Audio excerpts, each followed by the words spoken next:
In the following video presentation, Tianan will demonstrate light-sheet fluorescence microscope.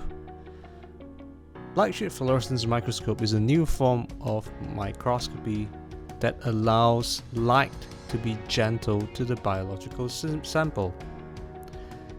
In the following video presentation, Tianan will demonstrate light-sheet fluorescence microscope. Light-sheet fluorescence microscope is a new form of imaging tool used in biology lab. A key difference between light sheet and confocal or multiphoton is that light sheet enables very low amount of light being absorbed by the sample, and in doing so elicit very little amount of phototoxicity. The reason for phototoxicity in fluorescence microscopes is because of absorption of UV light source. Absorption process can result in damaging the sample itself. How does light sheet do it? This orthogonal placement of excitation and emission objective allows light sheet to create a thin sheet of excitation light onto the sample. As opposed to focusing light and confocal, this thin slice of excitation light allows a separate objective lens to collect all the necessary fluorescence during detection. By achieving this, light sheet can provide high-resolution imaging. There are many forms of light-sheet fluorescence microscope. However, the way that samples are placed require specific engineering steps. On the top, you see a light sheet system that require the rotation of the sample as it's placed between two objective lenses. At the bottom is a iSPIM system, or better known as an inverted single plane illumination microscope. This orientation of an overhead projection allows objective lenses to be placed much like in a conventional inverted microscope platform, and in doing so allow adherent cells to be imaged on a regular cover slip. This diagram over here shows a clearer representation of how samples are placed with respect to the objective lenses. Using the iSPIM technique, one can easily use existing sample preparation methods to look at cells in a petri dish. In our lab, we have developed an integrative imaging system that combines iSPIM light sheet with quantitative phase imaging. We use this microscope system to achieve correlative imaging of living cells, organs, and organoids. This correlative imaging technique allows us to capture both the structural and the molecular information. This was specifically developed to achieve microfluidics imaging. Hi everyone, my name is Tianan. Today I will show you a light-sheet microscope system called iSPIM. On the left is the iSPIM system. It is built on an upright microscope design that allows easy accessing to the samples. We also integrated a holographic imaging module into the iSPIM system. Together, this allows us to do both molecular and morphological imaging of biological samples. Now I will show you the hardware layout of the iSPIM system. This is a two-dimensional XY translator that enables sample movement during imaging. The majority of the optical components are mounted on a Z translator that is in an upright module here. From the optical design aspect, the laser is the fiber laser is coupled in a mirror scanner in the black box behind the setup.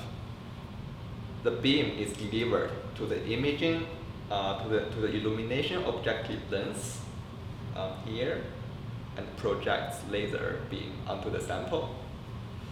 This excites a fluorescence in the biological sample that generates fluorescent signal. Another imaging objective lens collects the fluorescent signal and delivers it to the camera in the back. The holographic imaging module we integrated into the iSPIM system is in an inverted design. We have the fiber on top of the sample. The fiber illuminates the sample from above, and the objective lens in the inverted position collects the transmitted light and delivers it into an interferometer located here.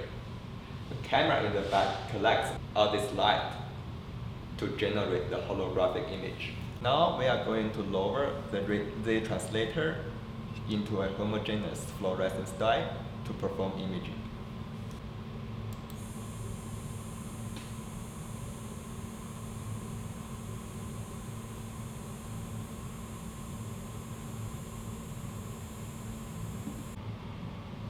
We now switched off the light in the room to conduct fluorescence imaging, as most of the fluorophores are sensitive to ambient light.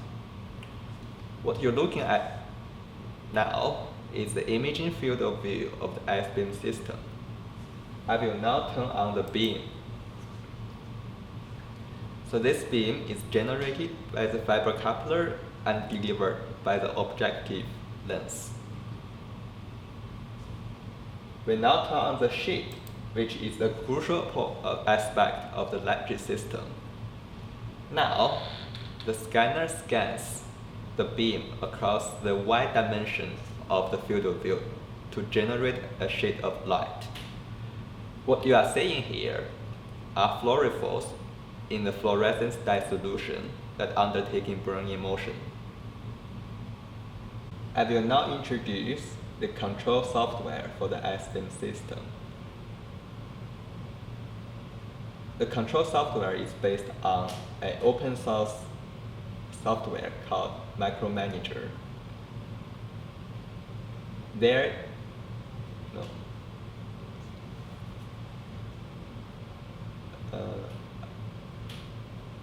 A customized module for the iSPIM system is developed and embedded in the Micromanager. On the left, you can see the live preview of the fluorescence dye I showed you earlier. On the top right, you have the control panel of all the mechanical components of the iSPIM system. On the lower right, you have a histogram of the live preview window, which you can adjust the contrast of your current imaging field of view. Images taken by the Micromanager software can be opened with ImageJ for image processing. Now, this shows a iSPIM imaging of a 100 nanometer fluorescence particle. Here, you can see the XY view of the particle and correspondingly the orthogonal views showing next to it. Together, this forms a three-dimensional volumetric image of the particle. I will now show you a pre-recorded dataset of 3D printed organoids imaged by the system. On the left, you can see the grayscale image of the captured by the inverted bright field imaging module, showing the overview of the organoid. In the middle is the light sheet image captured by the iSPIM system, shows the fluorescent signal throughout the sample. The iSPIM is able to capture volumetric image of the organoid. As you can see, they are separate in different layers. On the right is the optical morphology of the organoid captured by the holographic imaging module, showing the optical thickness throughout the sample.